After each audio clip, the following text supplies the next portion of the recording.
Boa noite, boa madrugada, bom dia, boa tarde, dependendo aí da hora que você estiver assistindo essas questões. Nós vamos agora iniciar a correção das questões de história e geografia, das questões de legislação e matemática que foram pedidas aí na prova de nível fundamental, ok? Do concurso para a Prefeitura de São Gonçalo, aplicada agora no domingo, né, dia 31 de outubro, ok? Vamos então iniciar com uma questãozinha aqui de história, que caiu, questãozinha número 11 da prova. Pessoal, a Banca Selecom no nível fundamental, ela foi bem coerente, pediu questões assim, dentro realmente, você vai encontrar nas fontes oficiais, né, de pesquisa sobre a cidade de São Gonçalo. E, né, quem estudou com a gente aí no nosso conteúdo, tenho certeza que conseguiu realizar uma excelente prova, tá bom? Vamos lá? O atual município de São Gonçalo teve suas primeiras ocupações promovidas pelos colonizadores portugueses. Segundo algumas pesquisas, entre os anos de 1565 e 1575. Num contexto de fundação da cidade do Rio de Janeiro, cuja intenção era formar um cordão contra possíveis ataques de indígenas e estrangeiros. A preocupação do governo português em ocupar essa região ocorreu logo após ter conseguido expulsar os... Então vamos lá, a fundação da cidade de São Gonçalo veio aí no mesmo contexto da fundação da cidade do Rio de Janeiro.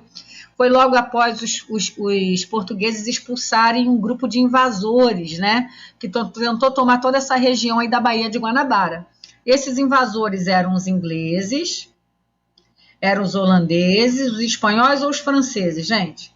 Bom, quem estudou sabe que foram os franceses, ok? Após a expulsão dos franceses, a gente vai ter aí o início, né, desse processo de colonização, tá bom? Aliás, o início não, né? A efetivação e a intensificação desse processo. Vamos lá, questãozinha 12. A região que atualmente corresponde ao município de São Gonçalo foi, desde meados do século XVIII até pelo menos as primeiras décadas do século XIX, uma importante região fornecedora de vários produtos agrícolas, cereais, mandiocas, legumes e frutas, e, em especial, de aguardente e açúcar. O principal mercado consumidor dos produtos produzidos em São Gonçalo, a época citada era, gente, olha, primeira coisa, ó, a questão está falando do século XVIII e XIX. Século XVIII e XIX é 1700 e pouquinho, né? 1701, na verdade, né? 1701 em diante, ok? Até quando? 1801 em diante, que vai até 1900, tá? Então, tá falando desse período aqui que vai o século XVIII e o século XIX, tá? Então, é importante você citar que a gente não está falando do início da colonização, está falando já de um período mais avançado da história brasileira, ok? Então, toda a produção que era feita em São Gonçalo ia para onde? Letra A, Portugal, para onde se destinava quase a totalidade desses produtos, segundo determinava o governo português. Gente, nessa época, o domínio português sobre o Brasil já havia, de certa maneira, já estava se fragmentando. Inclusive, no século XIX, né, a gente vai ter a presença da corte portuguesa no Brasil, e em seguida a gente vai ter Brasil sendo independente, Brasil se tornando império, e depois república. Então, aqui não se aplicaria a letra A, ok? A letra B é a cidade do Rio de Janeiro, que havia se transformado na capital da colônia e posteriormente na sede do reino. Exato, ok? Rio de Janeiro. Então, a maioria da produção de São Gonçalo era aí comercializada na cidade do Rio de Janeiro. Vamos ver as outras opções? A cidade de São Paulo, que já era considerada a maior população do tempo, né? Aqui está problema de digitação, tá? Isso desde o século XVIII. Gente, não, a cidade de São Paulo, ela vai se desenvolver a partir do século XIX, tá? Até então, São Paulo era uma grande roça, ok? A cidade de Niterói, desde que se transformou na cidade mais populosa do estado do Rio, passou a ser... Não, também não, tá? Na verdade, aqui, o gabarito, né, será, creio eu, letra B, tá? Cidade do Rio de Janeiro. Tudo bem? Vamos lá, questãozinha 13. O Parque Industrial de São Gonçalo, construído na década de 30. Gente, essa questão aqui, se você assistiu às nossas aulas, assistiu o aulão de revisão, eu trouxe uma questão parecidíssima com essa, falei que não foi, que isso aí já foi pedido em outros concursos para São Gonçalo, que era um tema muito quente para a prova. Então, quem se atentou a isso, eu tenho certeza que acertou essa questão. Ó, foi considerado entre as décadas de 1940, no caso, né, a 1950, tem uma redigitação aqui, tá, gente? Um dos mais importantes centros industriais do estado do Rio de Janeiro. Devido ao seu crescimento industrial ser comparado à famosa cidade industrial britânica, que é a cidade de Manchester, ok? São Gonçalo ganhou o apelido de Birmingham Fluminense, Liverpool Fluminense, Manchester Fluminense, Oxford Fluminense. Gente, letra C, Manchester, né, Fluminense, esse foi o apelido que São Gonçalo ganhou, portanto, gabarito é letra C, ok? Vamos lá, próxima. O município de São Gonçalo situa-se a leste da Baía de Guanabara, tendo como limite os municípios de Niterói, Itaboraí e Maricá, ok? Maricá não, peraí, deixa eu tirar isso aqui, que esse tracinho aqui vai pensar que é um acento. E Maricá, ok? E é localizado na região de governo do estado do Rio de Janeiro, denominada região Sul Fluminense, Metropolitana, Norte Fluminense e Baixada Litorânea. Conforme nós vimos aí no nosso conteúdo de geografia, foi considerado que São Gonçalo está dentro da região metropolitana, ok? Letra B de bola, região metropolitana. Vamos lá, questãozinha 15. Vamos fazer a questãozinha 15, vai falar do brasão da cidade de São Gonçalo. A figura abaixo apresenta o brasão do município de São Gonçalo. Os brasões servem principalmente para simbolizar identidades territoriais, transmitindo a visão que os seus autores e patrocinadores querem dar do território representado pelo brasão, e são compostos de elementos que se fundamentam nos valores e origens históricas. Considerando as duas riquezas do período colonial de São Gonçalo, os ramos da esquerda e a direita representam respectivamente os ramos, ó, tem esse ramo aqui e tem esse aqui, ok? Esse aqui representa o café, que, como a gente sabe, não foi plantado em São Gonçalo, mas devido ao plantio do café na região que rodeava São Gonçalo, a cidade de São Gonçalo se desenvolveu. E esse aqui representa, gente, a cana-de-açúcar, que foi o grande tesouro colonial de São Gonçalo, ok? A cana-de-açúcar, que foi, assim, o produto que mais prosperou na região de São Gonçalo. Tudo bem? Portanto, a resposta é a letra D, de dado, ok? Cana-de-açúcar e café. Café e cana-de-açúcar. Letra D é o gabarito, beleza? Vamos para a questão agora de legislação, questão 19, questão de Estatuto dos Servidores. Vamos fazer aqui essa questãozinha e ver como é que a banca pediu. Olha só. Gaba é empregado de sociedade empresarial que presta serviço ao município RW. Após longo período nessa atividade terceirizada, iniciou seus estudos para ingressar no serviço público. Examinando os requisitos para ingresso, concluiu por preenchê-los e realizou a inscrição no concurso público almejado. Nos termos do Estatuto do Servidor Público de São Gonçalo, a investidura do candidato em cargo público ocorrerá com a sua, letra A, aprovação, B, classificação, C, chamada ou de posse. Gente, a investidura do cargo público, ela vai se dar na posse, ok? A partir da posse. Não é depois que você foi aprovado, não é que você se classificou, nem que foi chamado. Somente no momento da posse, a pessoa se encontra investida do cargo, ok? Próxima, questãozinha 20. Epifânio Clarividente é professor municipal e pesquisador na área de cargos e salários na área pública. Ao analisar vários editais de concursos públicos, verificou que o valor básico constante não correspondia ao publicado no portal de transparência. Nos termos do Estatuto do Servidor Público de São Gonçalo, a retribuição, olha a definição, retribuição pecuniária pelo exercício do cargo público, com valor fixado em lei, é denominada, letra A, adicional, B, remuneração, C, vencimento e gratificação. Gente, bati muito nessa tecla lá em estatuto, a diferença entre remuneração e vencimento. Lembra? A gente falou muito sobre isso? Porque vencimento é a retribuição pecuniária pelo exercício de cargo público com valor fixado em lei. Isso é o vencimento, ok? É o gabarito da questão. Isso é o vencimento, letra C, ok? Remuneração é o que o clarividente estava vendo lá no portal da transparência. A remuneração, que é o vencimento mais as gratificações, ok?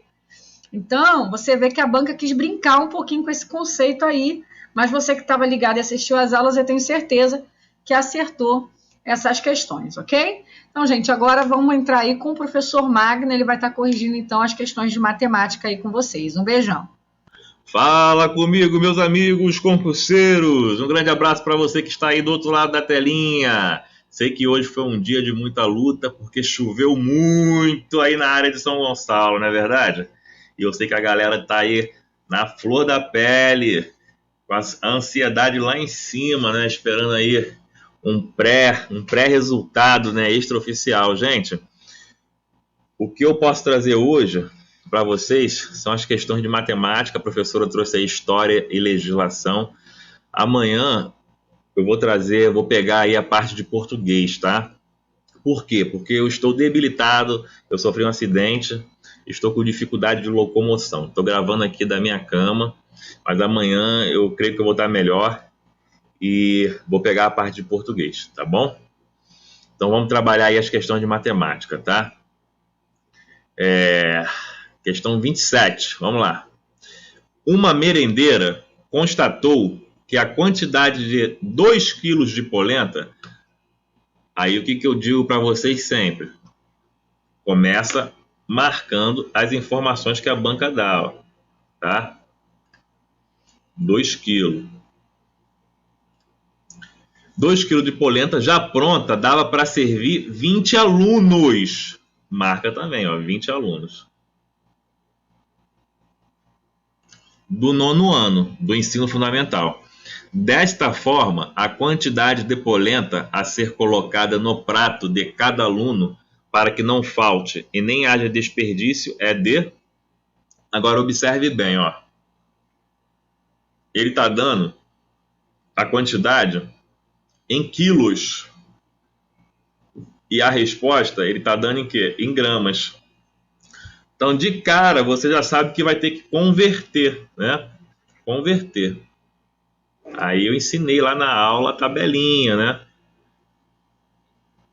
Aí, ó, de quilograma para grama,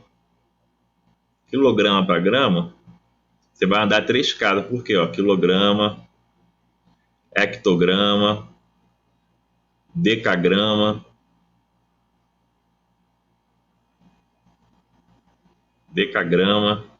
e grama, ok?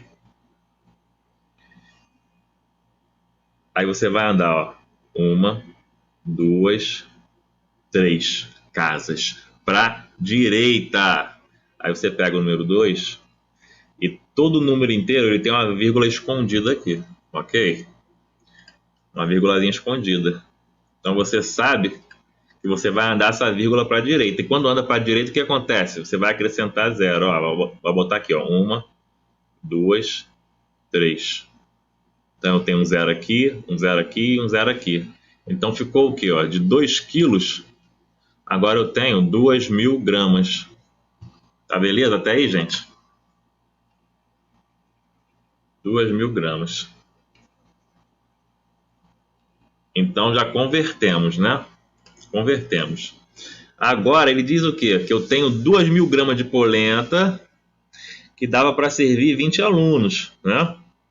E ele quer que você faça essa divisão e essa divisão não pode faltar, ó, não pode faltar e nem pode ter desperdício, tem que ser exata, tá? Então o que você vai fazer? Você vai dividir as 2.000 gramas pelos 20 alunos. Então bota aí, ó, 2.000 gramas dividir por 20 alunos.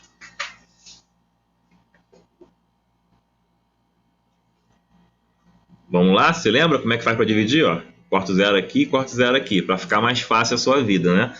Então, ó, eu tenho 200 dividido por 2. Então, qual é a metade de 200? É 100. Ah, professor, você dividiu direto? Calma, então vamos dividir, ó. 2 dividido por 2. Deixa eu apagar aqui.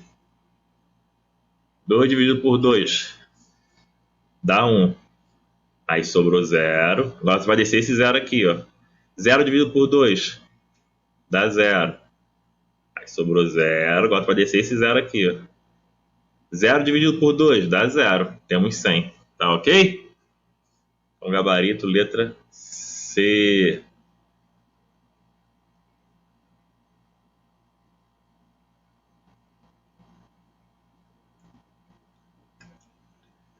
Vamos lá, número 28. Em uma escola do município de São Gonçalo, as crianças adoravam quando é servido... Adoravam não.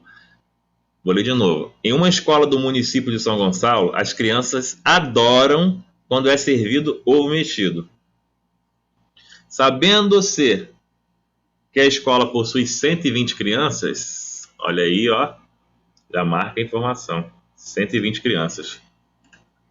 E que cada criança come 2 ovos, olha aí, ó, 2 ovos. A quantidade de dúzia de ovos para atender a esta preparação será de... Primeira coisa que você tem que se ligar, ó, ele está falando aqui de dúzias, ó, quantidade de dúzia. E uma dúzia é igual ao quê? Igual a 12. Só que aqui é o que ele está falando, 12 ovos. Ovos, beleza? Então, essa é a primeira conversão aqui. Vamos prosseguir. Sabendo-se que a escola possui 120 crianças e que cada criança come 2 ovos, então se cada criança come 2 ovos, eu tenho 120 crianças, eu vou multiplicar o 120 por 2. 2 vezes 0, 0. 2 vezes 2, 4. E 2 vezes 1, 2. Eu tenho 240. O quê? 240 ovos, tá? E qual a pergunta final dele? A quantidade de dúzias de ovos para atender a esta preparação será de... Muito bem. Agora eu vou pegar esses 240 ovos e vou dividir pela quantidade de dúzias. Então, uma dúzia eu tenho 12 ovos. Então, eu vou botar aqui, ó, 12 ovos. Agora é só dividir. Aí eu vou saber quantas dúzias eu vou precisar. Então, vamos lá. Ó. Dividindo, eu separo aqui o 24, que é um número maior de 12, que eu já posso dividir. Ó. 24 dividido por 12 dá 2. Sobra 0. Agora eu vou descer esse 0 aqui e vou dividir por 12. Qualquer número dividido por 0 dá 0. Então, eu tenho o quê? 20 dúzias, tá?